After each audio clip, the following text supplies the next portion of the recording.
The shovel hit the earth with a sound like a gunshot. Louise Redmond drove it into the hard, sun-baked ground of the empty lot beside the Fletcher ranch with every ounce of force she had left in her body, and she had plenty. Grief had a way of concentrating a woman, burning away everything soft and leaving behind something that felt an awful lot like iron. She drove the shovel down again, and the dirt split open at her feet like a wound. Jeremiah Fletcher had been watching her from his porch for 4 minutes before he finally got up. He had seen her ride in from the east road, the lone black figure against the blinding white of the midday sky, and he had thought for a moment she was a mirage, the way people conjured impossible things out of loneliness and too much sun. But she was real. She was Louise Redmond, the widow of his nearest neighbor, Thomas Redmond, who had been dead since February and cold in the ground since February the 17th. And it was now the 22nd of April, 1883, and she was standing on a patch of his land that nobody had touched in a decade and digging like her life depended on it. He crossed the yard without boots, the dry Texas earth rough under his feet, and came up behind her close enough to speak without shouting. "Mrs. Redmond," he said. She did not stop. She drove the shovel down a third time, twisted it, lifted out a clod of dark soil, and threw it to the side. "Mrs. Redmond." He said it firmer now because the situation had a quality to it that demanded firmness. A woman digging in a man's yard without introduction was either the beginning of a murder or the beginning of something else entirely, and he had not yet determined which. She stopped. She straightened. She turned, and he saw her face for the first time at close range, and something inside his chest shifted without his permission. Louise Redmond was not what he had expected. He had seen her at a distance across church pews and at the edges of town gatherings, always attached to Thomas Redmond's arm, always dressed properly, always contained. Up close, with dirt on her hands and her dark hair escaping the pins that held it and her gray eyes burning with something he could only describe as controlled devastation, she was someone else entirely. She was someone he did not have language for. "Mr. Fletcher," she said, "what are you planting?" He asked because it was the only question that made sense. She looked at him steadily, and something crossed her face that was not quite humor and not quite sorrow, and was perhaps the most honest thing he had ever seen another person wear. "Permanence," she said, and that was how it began. The town of Harlow Creek, Texas, in the spring of 1883 was the kind of place that looked permanent and felt like it might blow away overnight. The streets were wide and unpaved, the storefronts were wooden and sun-faded, and every building carried the same exhausted optimism of something built in a hurry by people who hoped they would not need to move again. The cattle trade had brought it into existence. The railroad had promised to make it matter. Neither had entirely delivered, but people stayed anyway, because leaving required a courage that most of them had already spent on getting there in the first place.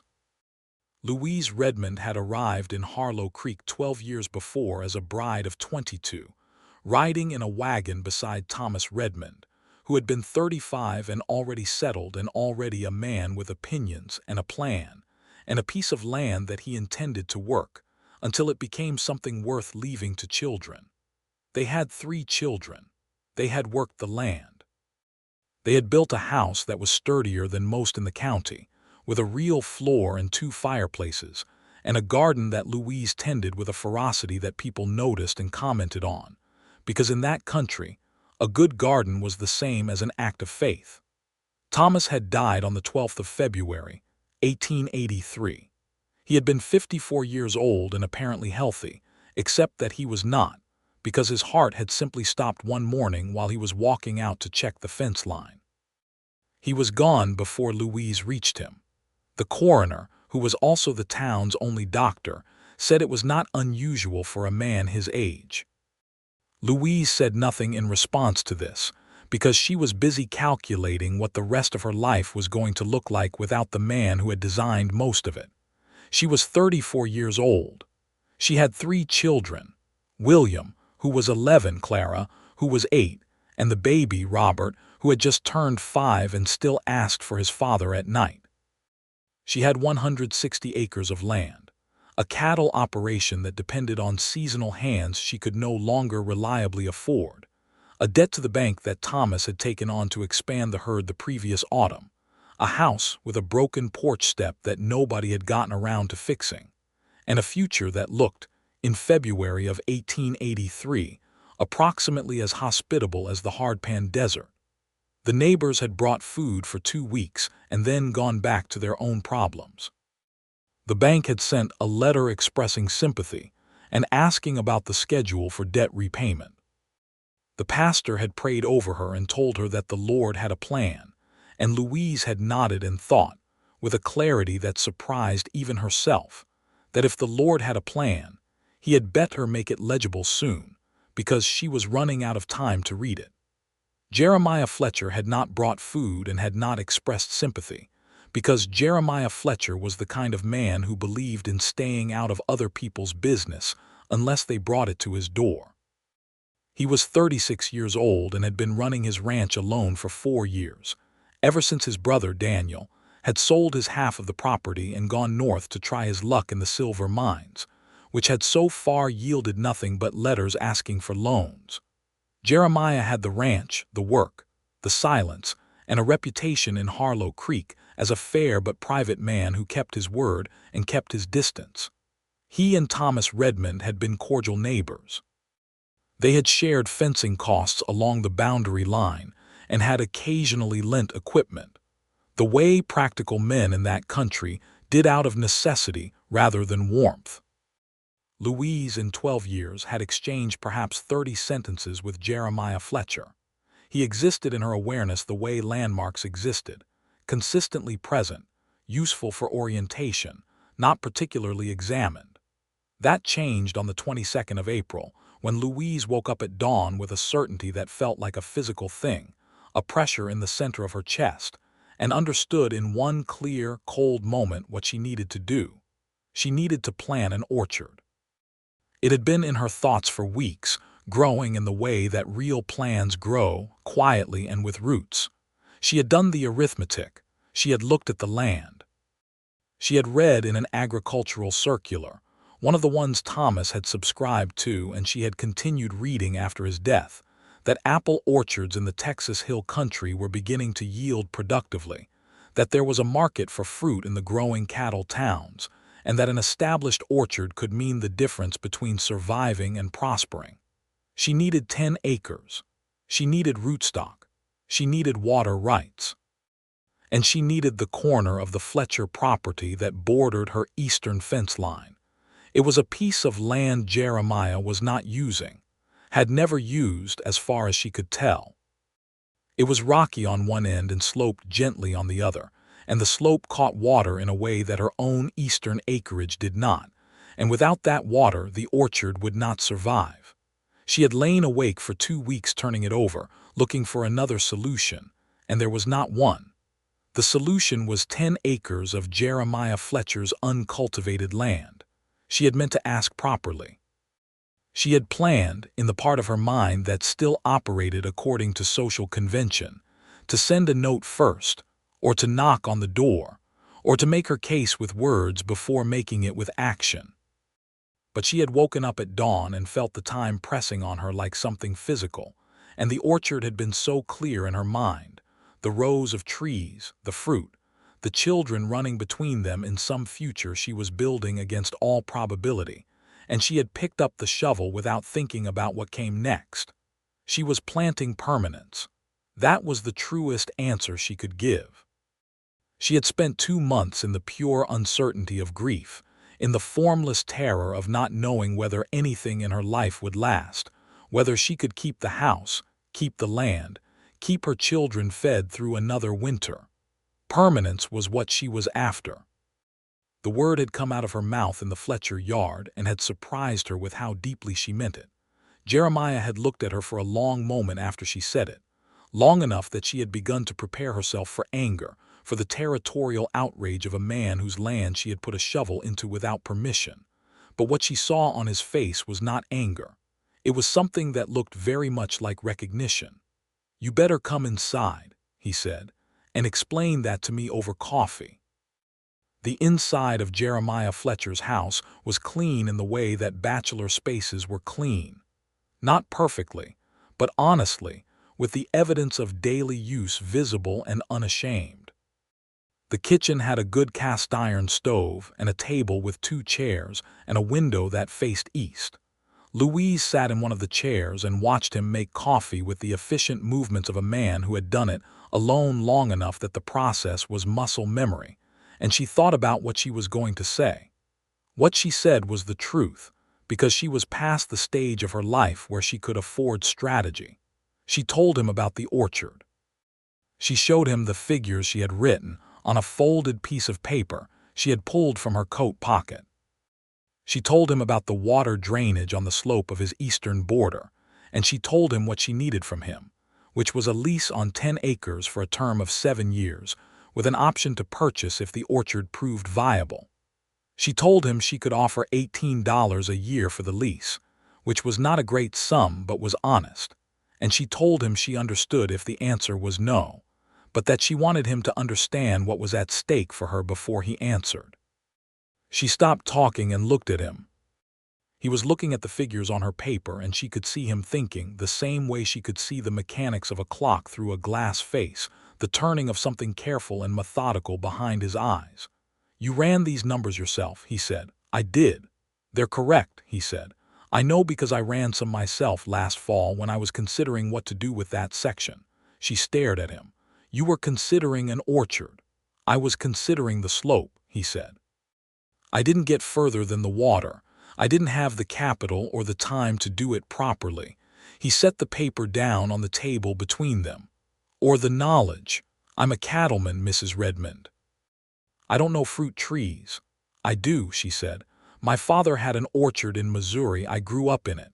Something moved in his expression, not pity, not sentiment, something closer to reassessment, the look of a man updating a calculation.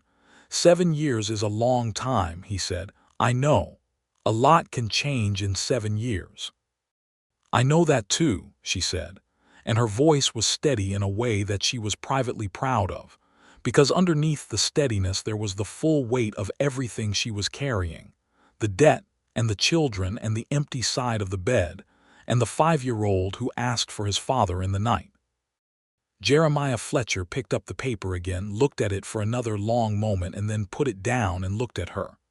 "I'll do better than a lease," he said. She waited. "I'll partner with you," he said. "Equal share. You put in the knowledge and the labor. I put in the land and the water rights and whatever capital I can spare for the rootstock. We split the profits when they come." Louise looked at him across the table and the coffee and the morning light and felt something turn over very slowly inside her chest, like the first page of a chapter she had not known she was starting. "Why?" she said. He did not seem to have expected the question. He turned his coffee cup in his hands. "Because the numbers are good," he said, "and because it's the right thing to do." She almost said, "Men don't usually partner with widows on business propositions." She almost said, "Most people in this town expected me to sell up and go back to Missouri." She almost said a dozen things that were true but not particularly useful. What she said was, "I'll need to think about it." "Of course," he said. She thought about it for 48 hours and then came back to his door with a counter-proposal that was more specific than his original offer, which was her way of saying yes. The partnership agreement they drew up in the spring of 1883 was, by any practical measure, unusual. It required Louise to manage the cultivation and Jeremiah to provide the land, water access, and shared labor during planting and harvest. It divided profits on a 60-40 split in Louise's favor, because she had argued successfully that the intellectual capital of the knowledge she was bringing deserved a premium. Jeremiah had accepted this with a straight face, and what Louise would later recognize as the particular suppressed expression he wore when he found something unexpectedly delightful. She had not expected to like him. Liking Jeremiah Fletcher had not been part of the plan. The plan was to grow apple trees and pay off the bank debt and secure her children's future. The plan did not include the way her pulse did something complicated when he appeared at the fence line in the early morning with 2 cups of coffee and a question about the spacing of the root trenches. It did not include the way he listened, actually listened, when she explained something, without the particular male impatience she had grown accustomed to, the subtle suggestion that she was taking too long to arrive at a point that he had already grasped. It did not include the morning in late May when he found her sitting on the slope with her head in her hands because the rootstock had not arrived and the planting window was narrowing, and the letter from the bank had arrived that morning, and she had suddenly, overwhelmingly, run out of the steady composure that had been carrying her since February. He sat down in the dirt beside her without asking if she needed him to. He did not tell her it would be all right. He did not offer comfort in the shape of words, which was a mercy because she had heard enough words. He just sat there in the morning sun, and after a while she lifted her head from her hands and looked at the view down the slope, which was genuinely beautiful in a way that the grief had made her forget to see. "There's a nursery in San Antonio," he said when enough time had passed. "I can ride there and back in 4 days. They'll have rootstock. I know the man." "That's 4 days of your ranch work left undone," she said. "The ranch will survive 4 days." "Jeremiah," she said, and then stopped, because she had said his first name without deciding to, and the sound of it in the morning air between them felt like stepping through a door that she had not realized she was opening. He looked at her. "Thank you," she said. He left the next morning before sunrise and returned on the 4th evening with 20 apple saplings wrapped carefully in burlap and a box of grafting wax and a small leather-bound book about orchard management in dry climates that he had found in a used bookshop in San Antonio and bought on an instinct he had not examined too closely. He handed her the book last, after the saplings had been unloaded and stood upright in the water trough to drink. She looked at him, and for a moment her expression was absolutely unguarded in a way he had not seen before, all the composition and control simply gone, and what was underneath was something luminous and raw. "You went to a bookshop," she said. "I had an hour. You bought me a book. It's about trees," he said, a little defensively. She held it against her chest. "Thank you," she said. And this time the 2 words carried everything that the previous thank you had been too carefully measured to hold. William, Louise's eldest, had opinions about Jeremiah Fletcher. At 11 years old, William was at the stage of boyhood where he felt himself to be, in the absence of a father, the man of the household, and he monitored Fletcher with the suspicious thoroughness of someone guarding territory. "He keeps coming over," William said to his mother on a Tuesday evening in June, standing in the kitchen while she was making supper. "We have a business arrangement," Louise said. "He stays longer than business," William said. Louise looked at her son and recognized, with a complicated mixture of love and amusement and grief, that he had Thomas's directness and his own particular fierce protectiveness. "He's kind," she said. "Papa was kind," William said. "I know," she said quietly. William was quiet for a moment. "I don't want you to be sad," he said, which was actually what he meant, and what he meant beneath that was more complicated than an 11-year-old had the vocabulary for, but Louise heard all of it. "Come here," she said, and he came, and she held her son, who was trying very hard to be a man before he had finished being a child, and she thought about what she was planting and felt, for the first time since February, that permanence was not a word that terrified her. By July, the saplings were in the ground. The lines of them on the slope had a beauty that was purely practical but felt like more than that. 10 rows of young trees in dark earth on a hillside that caught the morning light in a particular golden way that made Louise, looking at them from the top of the slope, feel something she recognized as hope. She was there one morning in early July, walking the rows and checking the leaves for signs of stress, when she became aware that she was not alone.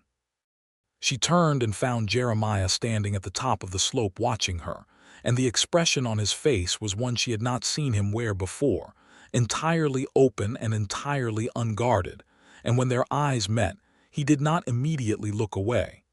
"They're taking," she said, to break the particular quality of the silence. They are, he agreed. She walked back up the slope toward him, and they stood side by side looking down at the orchard, which was still so new that you had to be generous to call it an orchard at all. 10 rows of thin young trees in dark earth, nothing yet of what they would become. I used to think, she said, that the hardest part of Thomas dying was the not knowing. Whether I could do it, whether I was strong enough. He was quiet, listening in the way she had learned he listened, with his whole attention. I'm not afraid of that anymore, she said. I know, he said, and then, after a moment, you never really should have been. She looked at him. The morning light was on his face, and she saw in him something she had been seeing all spring and had been carefully not naming. A steadiness that was not coldness, a restraint that was not indifference, a man who was present and careful and honest, and who had driven 4 days to San Antonio for apple saplings. You have very high opinions of me, she said. I have accurate opinions of you, he said. She laughed, and the sound surprised her because it was a real laugh, unguarded and genuine, the kind that had been mostly absent from her life since February. He smiled. It was a slow thing, his smile, like the sunrise on a clear day, and it rearranged the whole architecture of his face. She thought, this is forbidden. She thought it with the part of her that had been trained from childhood to understand what widows were supposed to feel and for how long and in what order. But the rest of her, the part that had planted an orchard in a man's yard with a shovel and said permanence with absolute conviction, that part thought, nothing about this is forbidden. This is simply honest. The first real trouble arrived in August. His name was Carter Bryce, and he was the head of the Bryce cattle operation, which was the largest in the county and which had been, for 3 years, in a quiet and escalating conflict with Thomas Redmond over water rights to Gully Creek, which ran along the eastern boundary of the Redmond property. Thomas had documented the conflict carefully. Louise had found his documentation in the desk after he died. Deeds, surveys, a letter from a lawyer in Austin, a map with handwritten notes in Thomas's cramped hand. Bryce had apparently been waiting for Thomas to die and for Louise to become overwhelmed enough to stop paying attention. He arrived at her door on the 15th of August with 2 men behind him and a smile that she did not trust, and a piece of paper that he said was a survey indicating that the creek naturally fell within the boundary of Bryce land, not Redmond land. Louise stood in her doorway and looked at the paper and looked at Carter Bryce and said, I'll have my lawyer review it. Bryce smiled wider. Now, Mrs. Redmond, you're a woman alone. I'm a woman with documentation, she said, and closed the door. She was shaking by the time she reached the kitchen table, but her hands were steady when she opened the drawer where Thomas's papers lived and began to go through them again. Jeremiah arrived an hour later because William had run across the property line to fetch him with the terrified urgency of a child who understood that something bad had just happened. He read Thomas's papers with the same careful attention he brought to everything. Louise watched him and told herself she was not comforted by his presence in a way that went beyond practical, but she was, and she was past the point of lying to herself about it. These are good, he said, meaning the documents. The original survey is clear. The creek is Redmond land. Bryce has his own survey. Bryce's survey is either wrong or dishonest, Jeremiah said, probably the second. He's been pushing at this line for years. He looked up from the papers. You need to write to the lawyer in Austin today. I know, she said. I was going to. I know you were, he said, and then with the quiet intensity she had come to recognize as the temperature he ran at when he cared about something deeply. I'll ride with you to town if you want company when you send the letter. She did want his company. She was not quite ready to say so plainly. That would be useful, she said. They rode to town together and she sent the letter and they ate lunch at the diner because it was noon and practical. And while they ate, Jeremiah told her about the first time Bryce had tried to push his fencing over onto Fletcher land 3 years before and how he had handled it. He told it matter-of-factly, without drama, as a useful piece of information about what to expect. Halfway through his account, Louise realized that she was watching his hands when he talked. She moved her eyes deliberately back to his face and found he was watching her with an expression that said he had noticed and was not going to comment on it, which was somehow worse than if he had, because it meant he was equally aware. The lawyer wrote back from Austin within 2 weeks. Thomas's documentation was sound. The survey Bryce had presented was, as Jeremiah had assessed, dishonest, a paid recreation of a boundary that did not reflect the original land grant. The lawyer advised that Louise had a strong case and recommended that she file a formal complaint with the county surveyor's office, which she did. Bryce was not finished. In September, 2 of Louise's fence posts along the eastern line were pulled from the ground and her cattle drifted through the gap. She lost 3 days of work and 1 heifer before she got them back. She did not have evidence that Bryce was responsible. She did not need evidence to know. Jeremiah came to help her restring the fence, and he brought William with him, which was a tactical gesture of such precision that Louise had to turn away to hide the expression on her face. Giving William useful work to do in a crisis was the exact right thing, and Jeremiah had understood it without being told. While they worked, William asked Jeremiah about the fence posts, and Jeremiah told him plainly about property rights and documentation, and what it meant to stand on legitimate ground against someone with more power. He did not soften it or prettify it. He told the boy the truth about how the world worked and what you did when someone tried to take what was yours.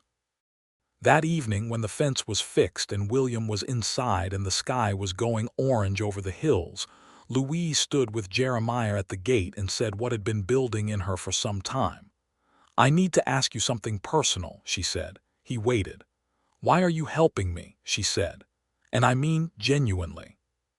Not the orchard, not the partnership, those have explanations. But this, today, William," she stopped. "You didn't have to." He was quiet for a moment that stretched long enough that she thought he might not answer. "When my brother left," he said finally, "I went through about 6 months of being sure I was going to lose the ranch. Bank was nervous. I'd taken on too much. I had no one." He looked out at the hills. "A man in this county, a man named Dupree, who had no reason to help me, came and spent 4 days helping me clear a problem that wasn't his problem. He never explained it. He just showed up." He looked at her. "You're showing up," she said. "I'm showing up," he agreed. The silence between them was not empty. It had shape and weight and something in it that both of them were aware of and neither of them had yet addressed, because September was not the time for it. Not with Bryce still a problem and the orchard still fragile and everything too precarious. But the silence knew what it was. October brought the first hint of autumn and a letter from Clara's school teacher that Clara was reading 2 years above her grade level, and that the teacher wanted to discuss an arrangement to supplement her education, which made Louise sit down at the kitchen table with the letter in her hands and cry for 10 minutes in the good way, the way that felt like release rather than loss.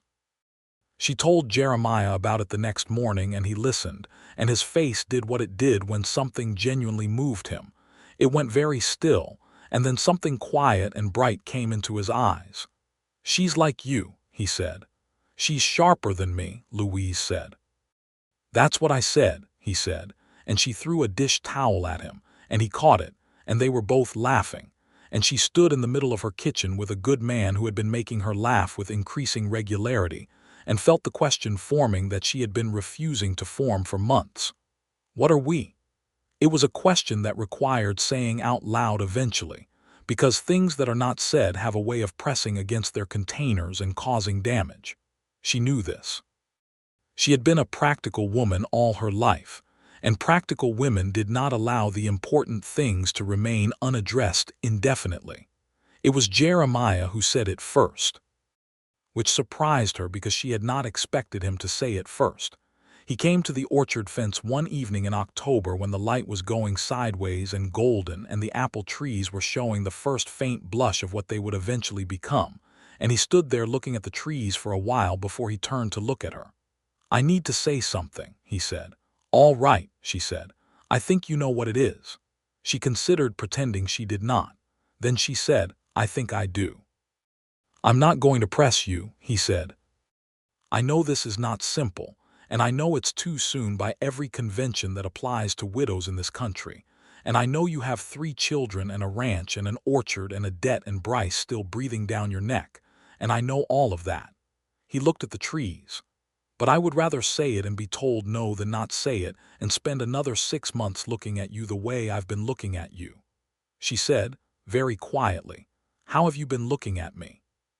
He turned and looked at her directly, with that complete unguarded openness that she had learned was his equivalent of full disclosure. "Like you're the most remarkable person I have ever met," he said. "Like I would like very much to be a reason you stay." The November breeze moved through the young trees on the slope, and Louise Redmond looked at Jeremiah Fletcher in the last gold of the October evening, and felt 12 years of a life that had been good and was now ended making room for something that was beginning, and it was not a betrayal of the past. It was not a dark choice born of desperation. It was a true thing grown from honest ground. "I'm not going anywhere," she said. "I planted an orchard." He smiled. "Ask me again in spring," she said, "when the trees have had a winter." "All right," he said. "When everything has proven itself," she said. "When we know the trees are real." "I can wait," he said. She believed him. The winter of 1883 to 1884 was hard in the way that Texas winters could be, not the killing cold of the northern states, but cold enough to test everything, the cattle, the fences, the new apple trees wrapped in their burlap for protection, and the people. Louise lost 2 cattle to a cold snap in December and replaced the firewood stockpile twice. Robert had a fever in January that terrified her for 4 days before breaking cleanly. The debt payment to the bank came due in December, and she made it barely, by selling 3 heifers at a price that was not ideal but was survivable. Jeremiah checked in every few days, consistently, without making it a performance. He fixed her frozen water pump in January at 6 in the morning because William had run over to tell him it was stuck. He brought venison in December because he had hunted and there was more than he needed alone. He sat at her kitchen table many evenings that winter and played checkers with Clara, who beat him with merciless regularity, and listened to Robert tell impossibly long stories about things that had happened at school, and talked with William about the ranch and the orchard, and what the spring planting would look like. He ate at her table more than he ate at his own. She acknowledged this to herself one February evening while watching him tell Robert that, yes, he could look at the checkers pieces, and no, he couldn't put them in his mouth, and she recognized the feeling that had been growing in her chest all winter for what it was without any remaining ambiguity. She was in love with Jeremiah Fletcher. It was not the consuming, urgent love of youth. It was something more earned and more specific, a love that had watched him show up and be consistent and be honest and be kind to her children without performing kindness, a love that had grown in the same patient and determined way as the apple trees on the slope, rooted in something real. She did not say this in February because she had told him spring. She was a woman of her word. The Carter-Bryce situation came to a head in February, which was the kind of timing the universe apparently enjoyed. The county surveyor had completed his review and filed his report, and Thomas's original land grant had been upheld. The creek belonged to Redmond land, clearly and officially and in writing. Louise received the letter and read it standing in her yard in the cold, and felt the particular satisfaction of a battle that had been won through documentation and stubbornness, and a very good lawyer. Bryce showed up 2 days later without his men this time and stood at her gate with a different quality of expression than the one he had worn in August, something that had gone from aggressive to calculating. "I've been hard on you," he said. "I want to apologize." Louise looked at him. "And I want to talk about a purchase offer," he said. "For the property, I'm prepared to offer generously." She understood then what he was doing. He had lost the water rights battle and had recalculated and decided that if he could not have the creek, he would try to buy the land the creek ran through. "This property is not for sale," she said. "Mrs. Redmond, you're a woman alone." "You said that to me in August," she said. "It was not true in August and it is not true now. Good day, Mr. Bryce." She closed the gate between them and walked back to her house without turning around, and she was shaking again when she got inside, but this time the shaking was not fear. It was the good kind of fury, the kind that knows itself to be righteous. She told Jeremiah that evening. He was silent for a moment when she finished, and then he said, "He's not going to stop. I know." "He needs to believe you're not alone," he said, and then stopped, and she watched him realize what he had just said and what it implied. "That's a complicated suggestion," she said carefully. "I know," he said. He looked at her directly. "It's also what I was going to ask you in spring. I'm asking it now because the situation makes it practical, but I want you to understand that it was already what I intended, regardless of Bryce." Louise sat very still. "I'm saying this wrong," he said. "You're saying it fine," she said. "I'm asking if you consider marrying me," he said. "Not for Bryce, not for the creek. Because I have spent 6 months eating dinner at your table and watching your daughter beat me at checkers, and listening to your son tell stories, and watching you do what you do. And I love you, Louise. I love you plainly and specifically and without any reservation I can identify." The room was very quiet. "And the children," he said. "I want you to know that when I say I love you, I mean them as a part of that, not as an attachment or a difficulty, as a part of it." Louise Redmond looked at the man sitting across her kitchen table and thought about permanence. About what she had gone out with a shovel to plant, not just trees but a life, a lasting thing, a rooted thing that could survive winters and hard years and the pressure of other people trying to take what was yours. About what permanence required, which was not certainty because certainty was a lie, but commitment, showing up. Being present in the daily, ordinary, difficult, beautiful work of a life. "Yes," she said. He looked at her. "Yes," she said again, with her whole voice behind it. "Not because of Bryce, because it's the right answer and I've known it for some time and it is now spring or close enough." He reached across the table and took her hand, and it was the first time he had ever touched her with anything other than incidental contact, the brush of hands over a fence post, the accidental proximity of two people doing work together, and the deliberate warmth of his hand around hers was so specific and so present that she felt it in her whole body. "The children," she said. "I'll ask William," he said. "It's the right thing. He'll say yes," she said. "He told me last month that you were the best man he'd seen in a long time," in an extremely grudging tone, but he said it. Jeremiah laughed. "Clara will have conditions," Louise said. "She'll want it in writing." "I'll provide a written agreement," he said seriously. "And Robert will probably just ask if you can come to breakfast every morning because that's what he actually cares about." "That's what I actually want," he said, "among other things." There was a warmth in the room that had nothing to do with the stove.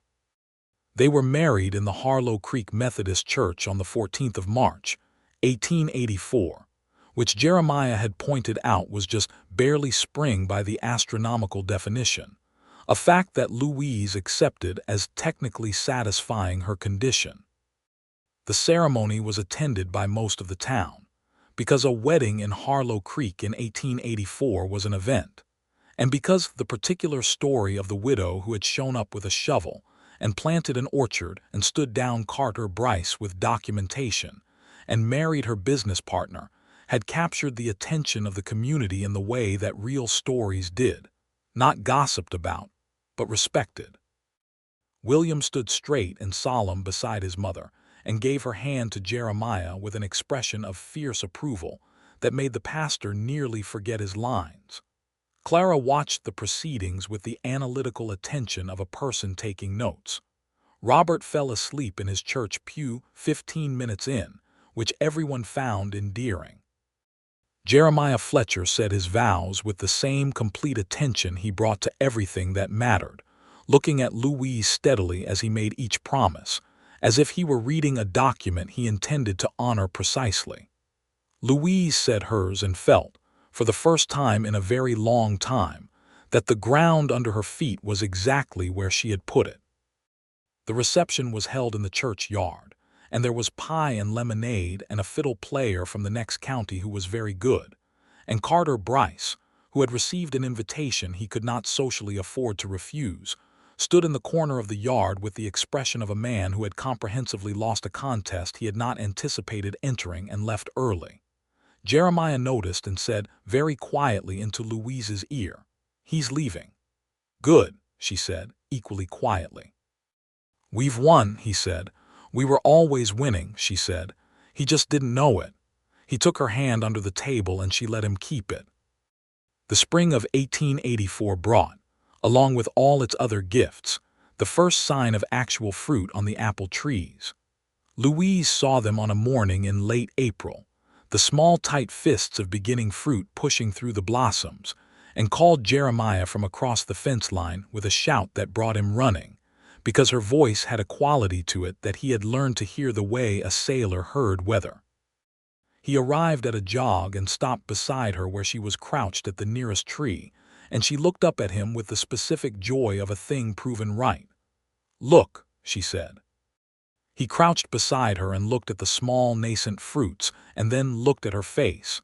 And what he felt looking at her face was everything he had said in her kitchen in October and February, and at the altar in March, confirmed and deepened by the daily evidence of who she was. "Beautiful," he said, and they both understood that he was not talking exclusively about the apples. Life on the combined Fletcher-Redmond property, which the county records now carried as the Fletcher Ranch with appended orchard acreage, settled into the particular rhythm of a household that has found its shape. The shape required negotiation, because Louise had run her own household for 12 years and had specific opinions about how things were done, and Jeremiah had run his for 4 years with no opinions to negotiate with, which had left him perfectly capable of running things wrong for extended periods without anyone pointing it out. The first significant domestic dispute was about the water schedule for the young trees, which Louise wanted to manage herself and Jeremiah wanted to help with in a way that she considered insufficiently systematic. "You're not measuring," she said, standing over the water trough with a marked stick she had made for this purpose. "I'm estimating," he said. "Estimating is how you kill apple trees," she said. "I've never killed a tree in my life," he said. "Have you ever grown one?" A pause. "I've grown many things," he said. "Name one." "This conversation is not going well for me," he said. "Use the stick," she said. He used the stick. He did not find this as difficult as he had expected, mainly because watching Louise be right about something had, in his experience, always been more satisfying than being wrong in peace. William, in his first spring with Jeremiah as a daily presence rather than a visiting one, underwent the particular transformation of a boy who has been carrying adult weight being gently relieved of some of it. He did not let go of his seriousness or his protectiveness. Those were too much a part of him. But he began, incrementally, to occupy less of the compressed tight space he had been living in since his father's death, and more of the larger air available to a boy who knew his family was safe. Jeremiah taught him to track weather in the way cattlemen did, reading the sky and the wind and the behavior of the animals. He taught him to negotiate the feed supply without getting cheated, which was a skill his father had known, and that William had understood was important without knowing how to do it. He did not attempt to replace Thomas Redmond, which was the right instinct perfectly executed. He was simply himself in William's daily life, consistent, useful, present, willing to be wrong about apple tree water schedules. Clara negotiated her written agreement with Jeremiah within a month of the wedding.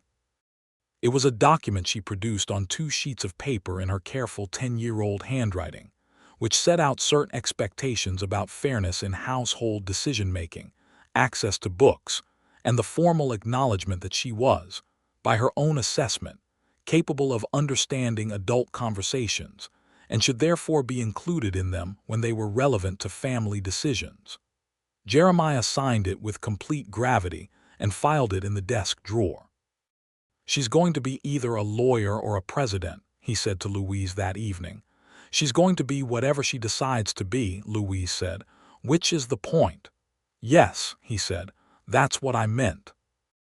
Robert, who was 6 now and had more energy than the entire ranch could contain, attached himself to Jeremiah with the wholehearted, uncomplicated love of a small boy who had found a man willing to pretend to be a horse during playtime, and also to explain honestly where his father had gone when he asked, which Jeremiah had done in March, sitting on the porch with the boy in his lap, in plain and careful language that acknowledged the loss without minimizing it or making it frightening. Robert had cried and then asked if Jeremiah was going to die, and Jeremiah had said everyone died eventually, but that he intended to be around for a very long time, which was the honest answer and the right one, and Robert had accepted it and then asked if they could have apples for dessert, which was the conversational transition of a child who had processed what he needed and moved forward with his life. The summer of 1884 was long and good. The orchard grew. The cattle operation, which Louise had insisted on understanding fully, and which Jeremiah had discovered she had strong ideas about once she understood it, was performing well enough to accelerate the debt repayment. The fence line had been moved twice in negotiations with the county surveyor and was now indisputably correct. Carter Bryce had not made another approach and had, according to the town gossip, turned his aggressive land acquisition toward the county to the east, which was someone else's problem. The summer evenings were Louise's favorite time. The heat broke around 7 o'clock, and the air came in from the hills cooled, and carrying the smell of grass and the faint sweetness of the young orchard. And she and Jeremiah sat on the porch after the children were in bed and talked, or were quiet, with the easy interchangeability of two people who had learned the full range of each other's company. They talked about everything. About Thomas sometimes because Louise needed to be able to, and Jeremiah understood this without being threatened by it. About Daniel, Jeremiah's brother, and what had gone wrong between them in the years before the ranch split, a hurt that was still present and that Jeremiah had packed away without dealing with. About the orchard and what the operation could look like in 10 years if it went well. About the ranch and whether they should expand or consolidate. About the children, always the children.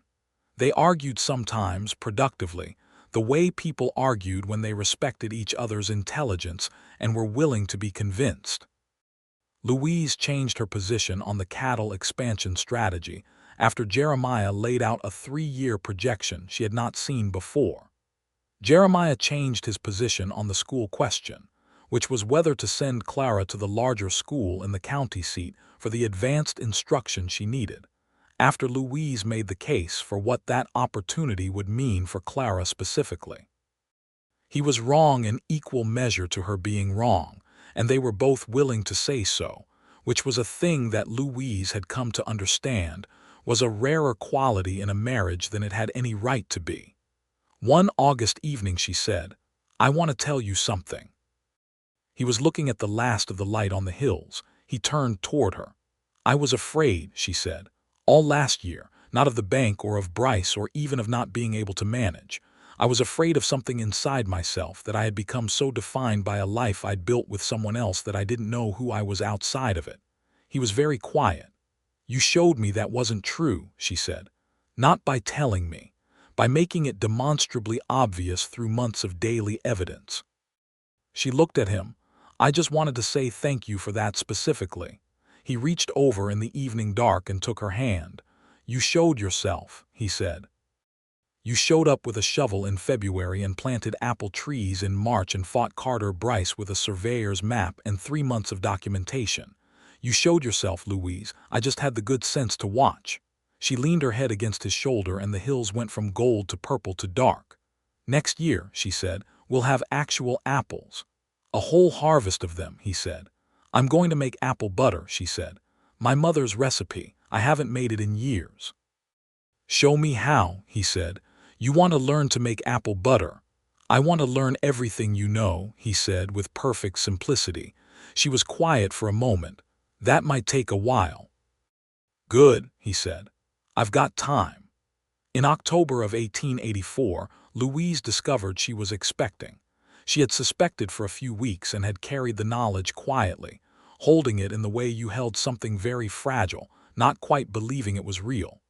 She told Jeremiah on a Sunday evening after the children were in bed, sitting at the kitchen table with the lamp between them and her hands folded on the tablecloth.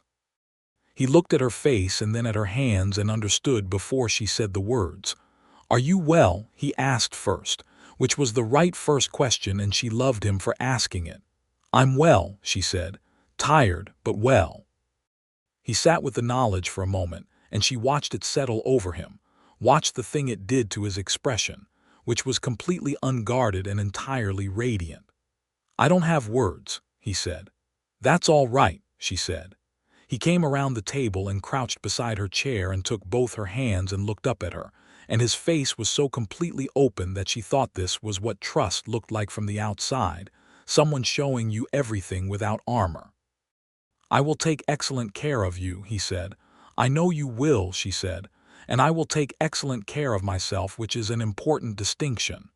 "Yes," he said immediately, "both." She laughed and he pressed his forehead against her hands, and they stayed like that in the lamplight for a long time.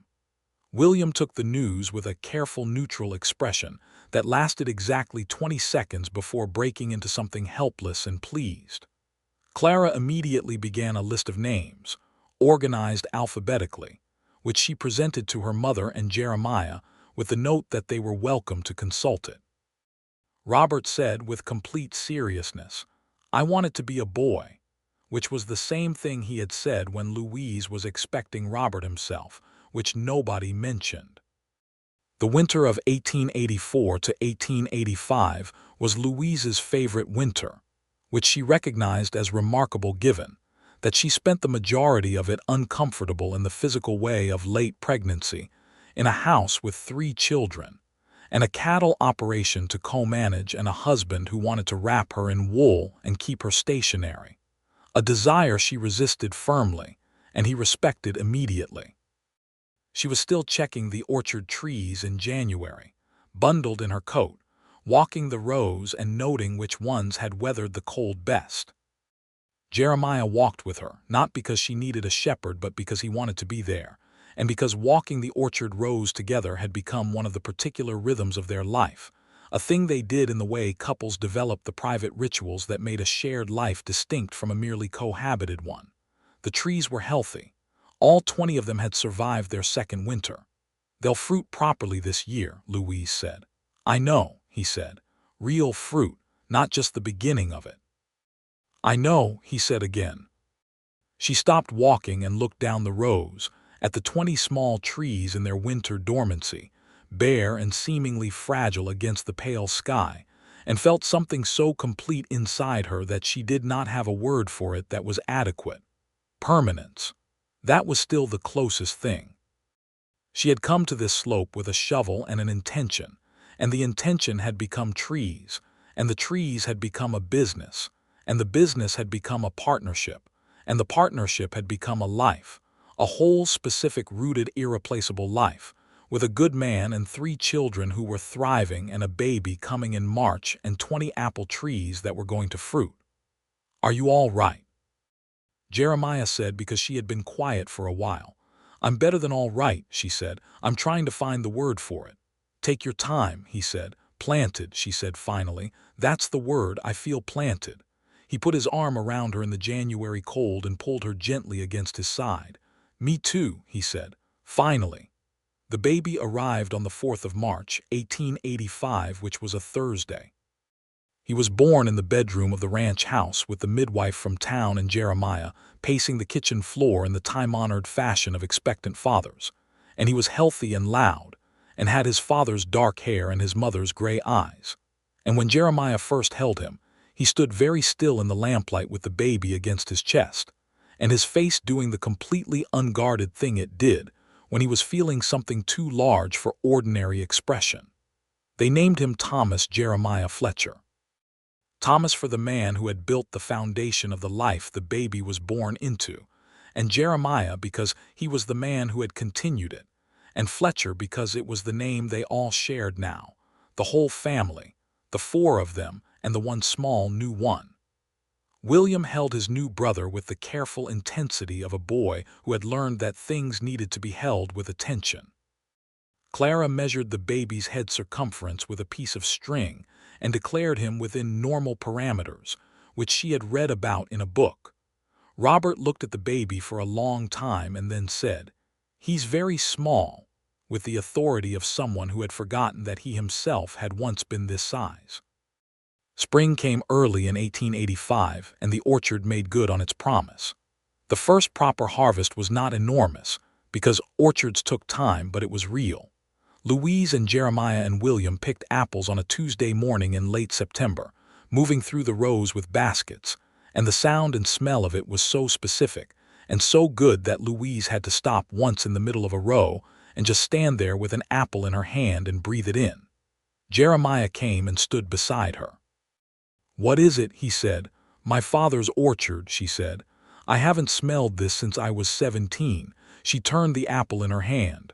"I thought that was gone. I thought that part of my life was just gone and never coming back." He was quiet in the way he was quiet when something was important. "Nothing real is ever entirely gone," she said. "That's what I think now.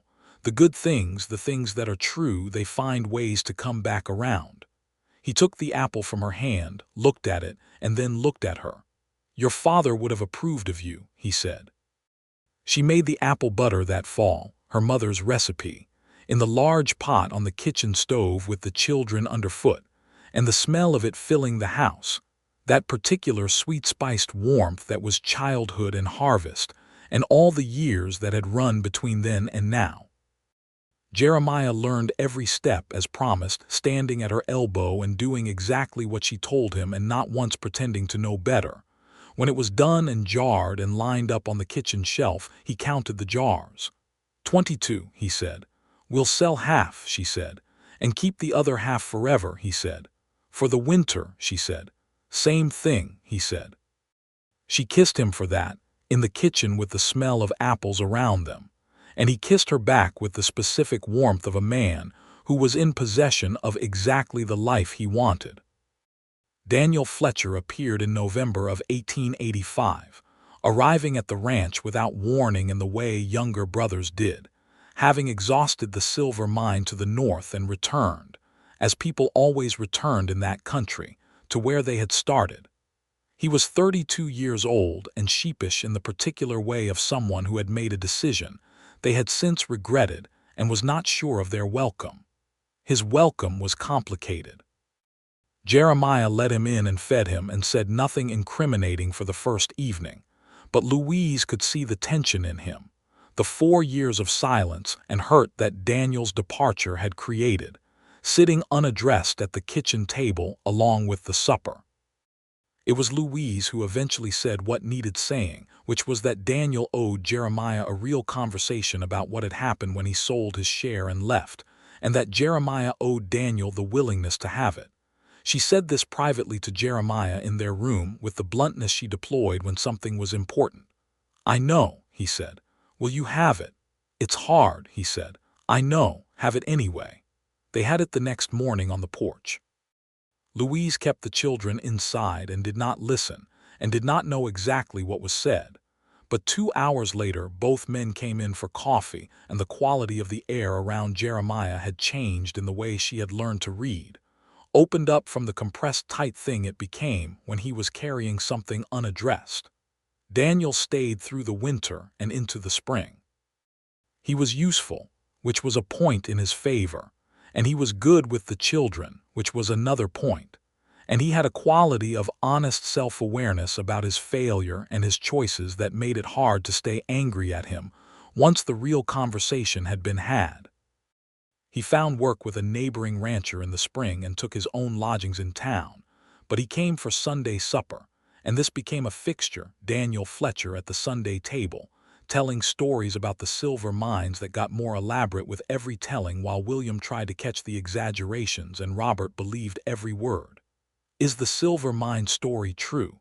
William asked his stepfather one evening. Jeremiah considered this with appropriate gravity. "About 40%, he said. "Which 40%? "The boring parts," he said. William grinned, and it was Thomas Redmond's grin, and it was also something that was purely William, and Jeremiah saw both things and held them with the particular awareness he had developed over 2 years of being the daily presence in a boy's life, which was this. Love, real love, was not about replacing what had been there before. It was about adding to it, layering warmth over warmth, so that the boy grew up knowing himself to be held by many things, not just one.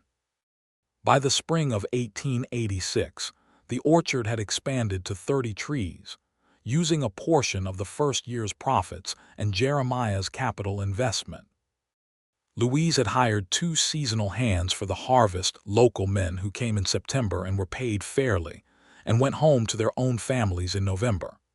The bank debt, which had seemed like a permanent shadow in the winter of 1883, was paid off entirely in April of 1886, a Sunday morning, and Louise stood in the yard with the final receipt in her hand and looked at the hills and felt the ground under her feet with a completeness that required no words.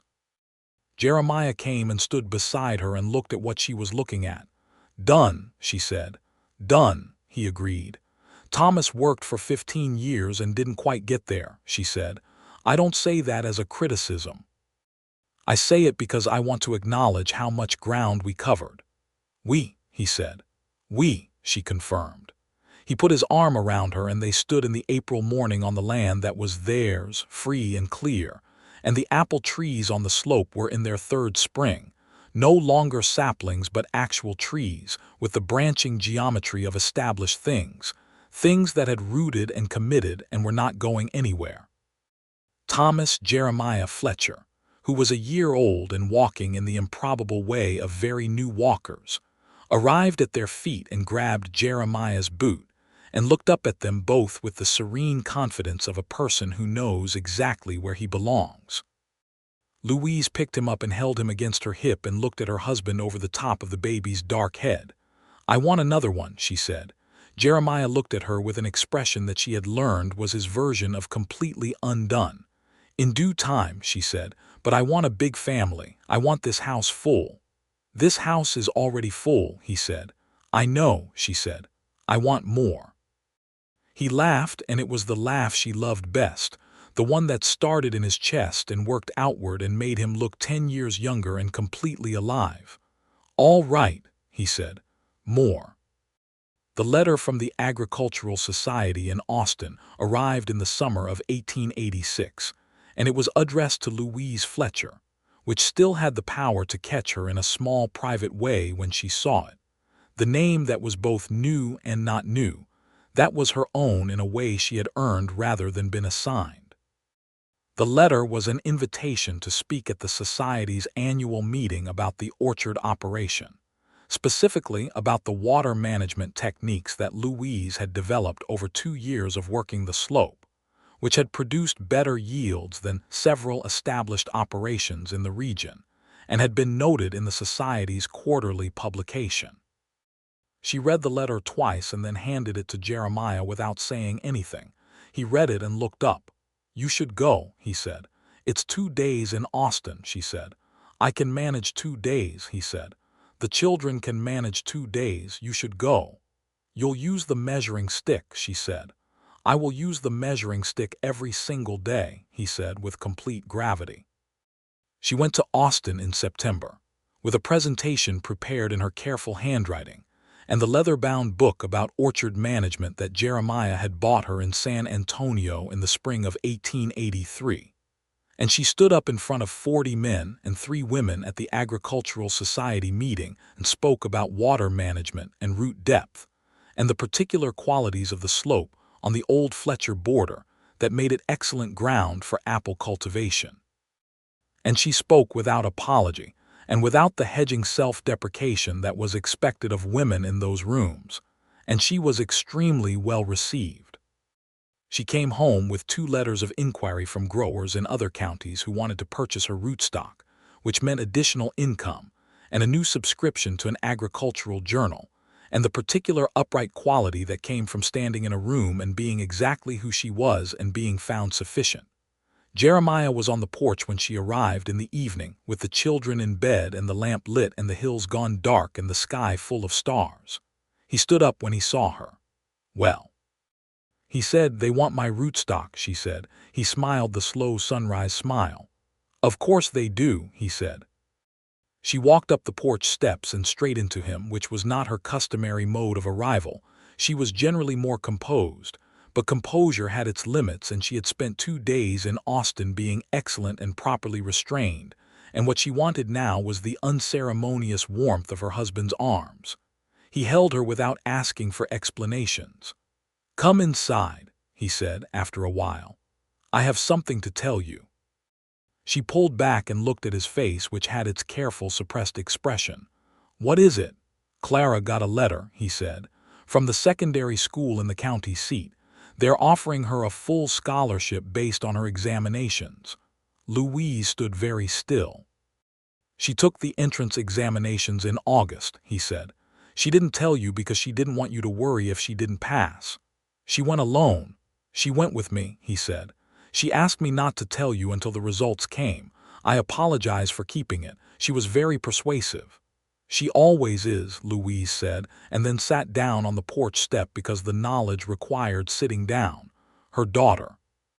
Her sharp, careful, brilliant daughter, who had negotiated a written agreement with her stepfather at 10 years old, had gone to the county seat and sat for entrance examinations alone, at 11. "I kept the letter," he said, and handed it to her. She read it in the lamplight from the window. It was exactly what he had said. A full scholarship.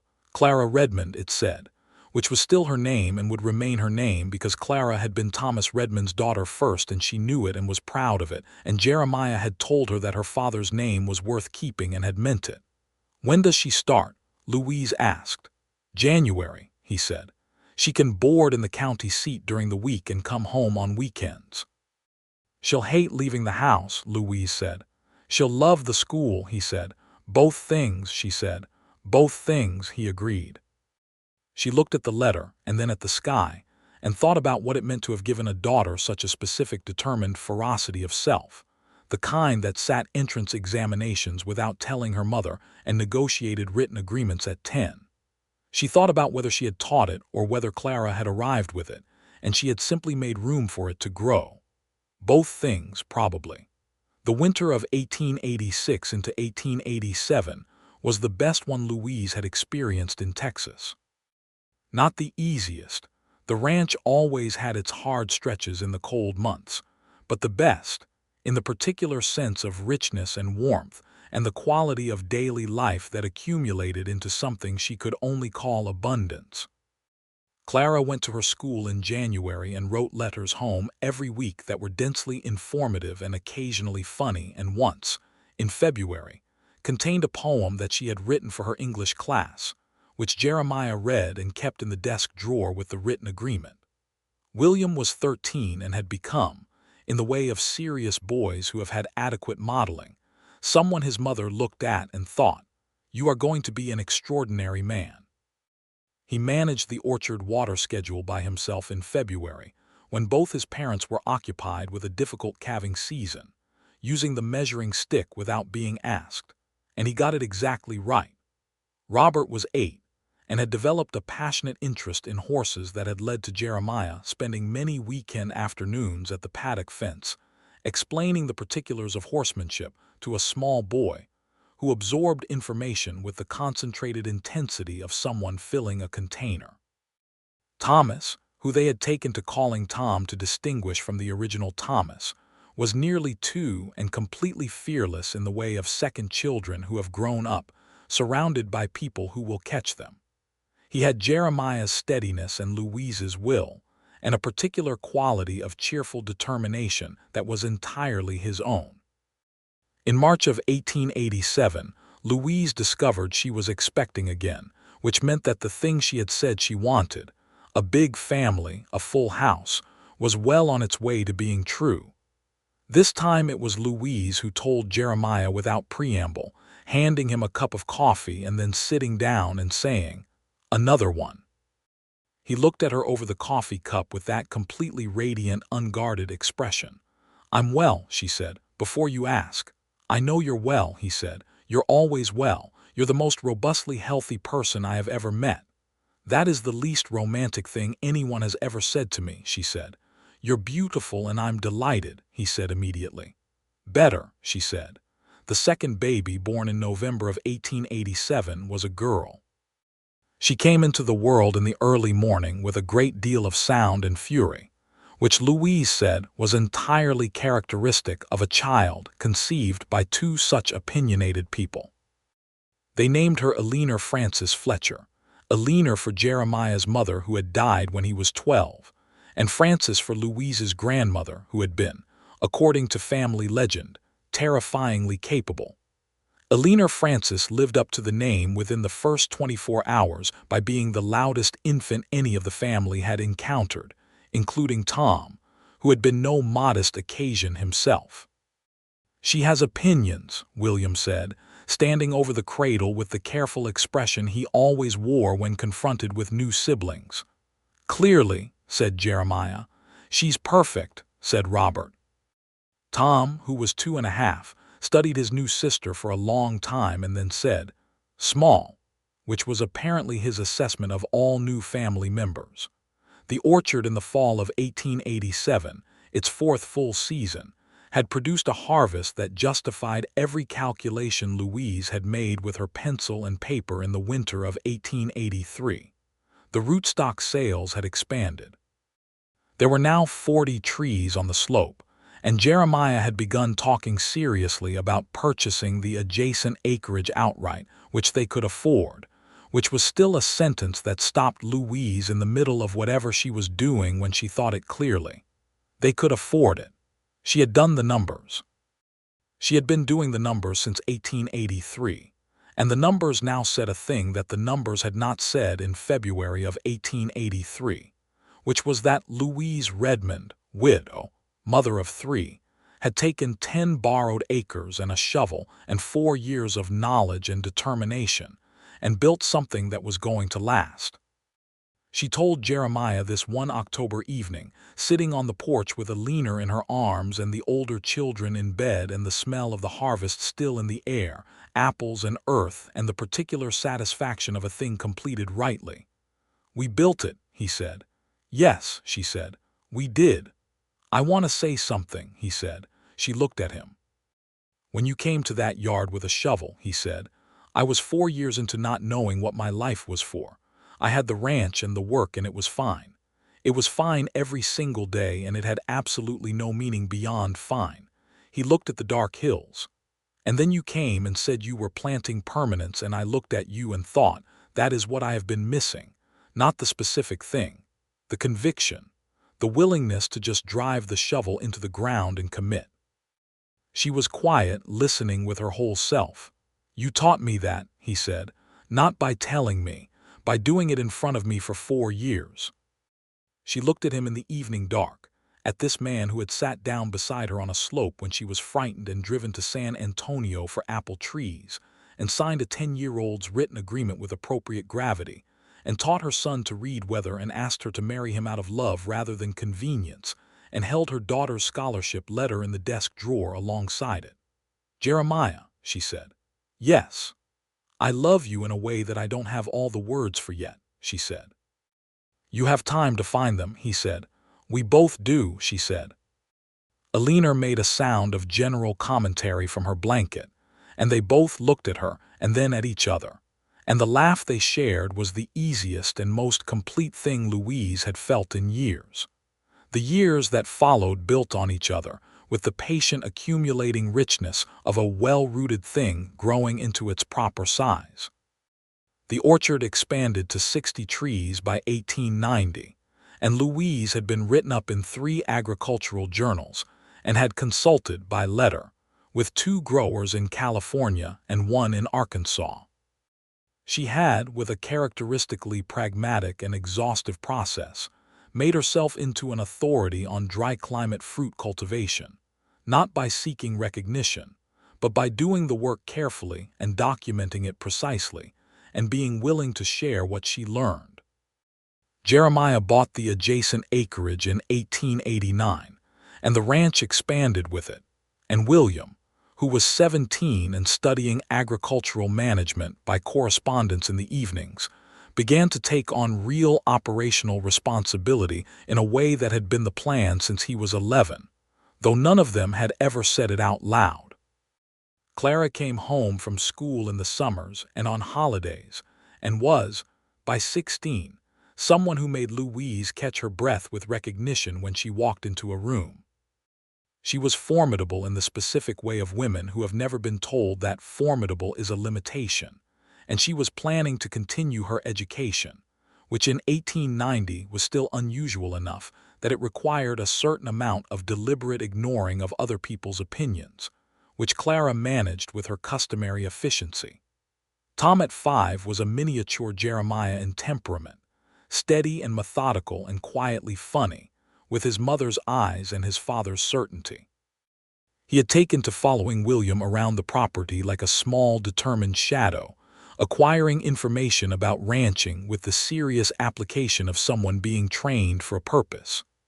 Eleanor at 3 was, as advertised, a person of strong convictions, and the house bent around her the way weather bent around a mountain, accommodating the phenomenon. She had her mother's dark hair and her father's slow smile, and she had already, at 3, perfected the art of the long, meaningful look, which she deployed on all family members to various effect.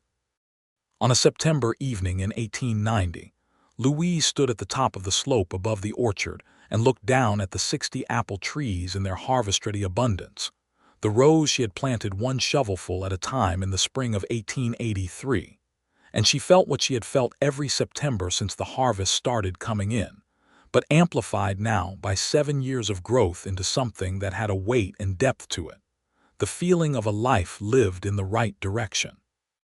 Jeremiah came up behind her and put both hands on her shoulders and stood with her looking at the orchard. The sun was going in the west, and the light on the apple trees was gold and long, and below them she could see the house, and the smoke from the kitchen where William was doing something she had asked him not to do, because William at 17 still occasionally did things she had asked him not to do, and Robert somewhere on the property with the horses, and Clara at the desk in the window doing what Clara always did in the evenings, and Tom at Jeremiah's heels until 15 minutes ago. And Eleanor in the house with the noise and presence that attended Eleanor everywhere she went. "I want to ask you something," Jeremiah said. "Ask," she said. "Are you happy?" She was quiet for a moment, giving the question the full respect of honest consideration. "Yes," she said, "completely." "Are you sure? Because you can say, Jeremiah," she said. "I am standing on land I planted with my own hands with a man I chose, looking at something we built together, and my children are all present and accounted for and alive and becoming themselves." She turned to face him. "What would the opposite of that look like to you?" He looked at her with the expression she loved best, the completely open, radiant thing. "I just wanted to hear you say it," he said. She put her hand on his chest over his heart. "Happy," she said, "planted, permanent, all the words I found." She held his eyes. "Take your pick." He covered her hand with his, and the orchard breathed around them in the September air, and the light went gold and then pink, and then the slow, deep purple that came before the stars. Far below on the porch, Eleanor had found Robert and was telling him something at great volume and with complete authority, and Robert was laughing. And William appeared in the kitchen window and looked up at the slope, and saw his parents standing there, and gave the small, brief nod that was his form of high approval. And somewhere beyond the fence Tom was talking to a horse in the serious way he had inherited from his father. Louise Redmond had shown up in 1883 with a shovel and driven it into the earth and said she was planting permanence. She had meant apple trees and water rights, and the stubborn claim of a woman who intended to stay. She had not known, that April morning, the full inventory of what she would grow. She knew it now. Jeremiah pressed a kiss to her temple in the evening dark, and she closed her eyes and felt the ground under her feet, solid and rooted and entirely her own. Theirs, the whole gathered permanent life of it, and there was not a single thing in it that was incomplete. Not a thread left loose. Not a door left open to anything but more of this. More of the work and the harvest and the children and the evenings and the man beside her who had looked at her across a kitchen table in 1883 and decided, with the same absolute conviction she brought to everything, that this was where he was putting his shovel in. The stars came out one by one over the Texas hills, the way they always did, unhurried and certain, and below them the orchard held its patient, beautiful rose, and the house burned with lamplight, and the Fletcher family moved through the evening in all its noise and particularity, and Louise stood at the top of the slope and let the full weight of her life rest against her like something warm and real. It was permanent, all of it, finally and completely and without reservation, permanent.